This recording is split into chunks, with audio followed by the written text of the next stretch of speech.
Praise the lord. దేవునికి మహిమ కలుగును గాక. ఉదయకాల సమయంలో మీ అందరికీ కూడా యేసుక్రీస్తు నామములో శుభములు తెలియజేస్తున్నాను. అటు రీతిగా క్రైస్ట్ ఇవాంజలికల్ మినిస్ట్రీస్ తరపున మీ అందరికీ కూడా వందనాలు తెలియజేస్తున్నాను. ఉదయకాల సమయంలో దేవుని వాక్యాన్ని చదువుకుందాం. మొదటి సమూయేలు గ్రంథము 16వ అధ్యాయము 12వ మాటను చదువుకుందాం. అతడు వాని పిలువనంపించి లోపలికి తోడుకొని వచ్చాను. అతడు ఎర్రని వాడును, చక్కని నేత్రములు గలవాడును, చూచుటకు సుందరుడై ఉండెను. అతడు రాగానే నేను కోరుకున్నవాడు ఇతడే. అలా చదువుతున్నాను. అతడు రాగానే నేను కోరుకున్నవాడు ఇతడే. దేవునికి మహిమ కలుగును గాక. ఈ మాటను చాలా జాగ్రత్తగా కానీ అధ్యయనం చేస్తున్నప్పుడు సమూయేలుతో దేవుడు మాట్లాడుతున్నాడు ఏంటంటే, నేను విసర్జించినటువంటి సౌలును గురించి నువ్వు ఎంతకాలం దుఃఖాన్ని ఉంటావు.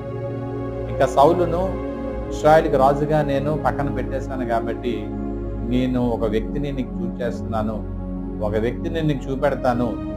యెషై అనేటువంటి ఒక వ్యక్తి ఉన్నాడు యూదా గోత్రంలో, వాని ఇంటికి వెళ్ళు, అక్కడ వాని కుమారుడు ఉంటాడు, నేను కోరుకున్నవాడు ఇతడే. సమూయేలు దేవుడు చెప్పిన మాటలు విని ఆ ఇంటికి వెళ్ళాడు. యెషైతో ఈ మాటలన్నీ కూడా చెప్తే యెషై చాలా సంతోషించాడు.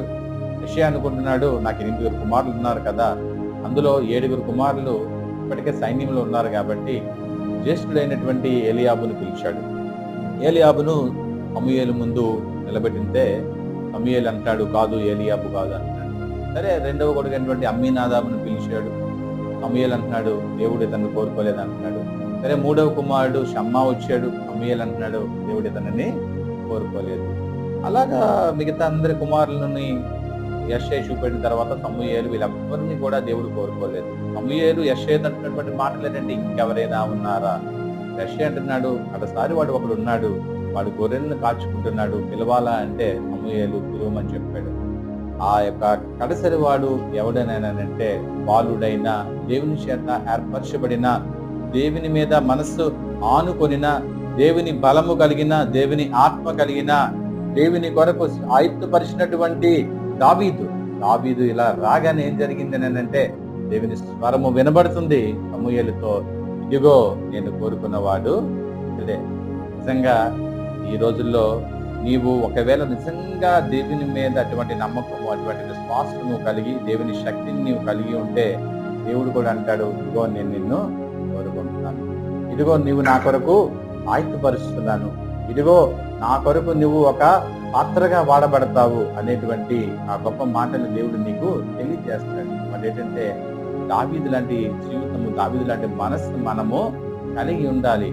వాస్తవానికి చెప్పాలంటే ఏలీయాబు చూసినప్పుడు చాలా అతను ఎలాగున్నాడంటే టాల్గా ఉన్నాడు, చాలా దృఢంగా ఉన్నాడు.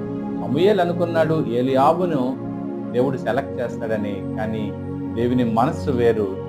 దేవుడు దావీదును మాత్రమే సెలెక్ట్ చేశాడు. ఈరోజు దేవుని వాక్యం ఏం చెప్తుందంటే, దేవుని యొక్క మనస్సును ఆనుకున్నటువంటి వ్యక్తిని దేవుడు తన పనికి బహుబలంగా వాడుకుంటాడు. ఇటువంటి మనసు ఎవరికైతే ఉందో, ఇటువంటి ఆలోచనలు, దేవుని పట్ల ఆలోచనలు, దేవుని కొరకే ఆలోచనలు ఎవరైతే కలిగి ఉన్నారో అటువంటి వారిని కోరుకుంటాడు. ఆ మనుషుడవు నీవే. దేవునికి మహిమ కలుగును గాక. ప్రార్థన చేసుకుందాం. పరిశుద్ధుడ, మహాగణుడ, మహోన్నతుడ, వందనాలు. ఉదయకాల సమయంలో ప్రభువా మీరు మాట్లాడే మాటలు బట్టి వందనాలు. నేను కోరుకున్న మనుషుడు ఇతడే అని ఆ రోజు ప్రభువా దావీదును చూపెట్టి సమూయేలు గారికి ప్రభువా మీరు తెలియజేశారు. అద్భుత రీతిగా ప్రభు అభిషేకం జరిగింది. 40 సంవత్సరాలు ఇశ్రాయేలుని పరిపాలించాడు. దావీదుకు ప్రభు నీ పట్ల ఉన్నటువంటి భక్తి, భయము, శ్రద్ధ, విశ్వాసమును బట్టి దావీదును ప్రభు ఒక పాత్రగా మీరు వాడుకున్న విధానం బట్టి వందనాలు. దినాన్ని ప్రభు మా ఆశ మీదే అయ్యా, మా కోరికంతా మీదే. దయతో ప్రభు మీ చిత్తం ఉంటే మమ్ములను ప్రభు నీవు కోరుకున్నటువంటి ప్రభు ఒక పాత్రగా వాడుకోమని, ప్రతి ఒక్కరిని దీవించి ఆశీర్వదించమని నజరేయుడైన యేసుని ప్రార్థన చేస్తున్నాం.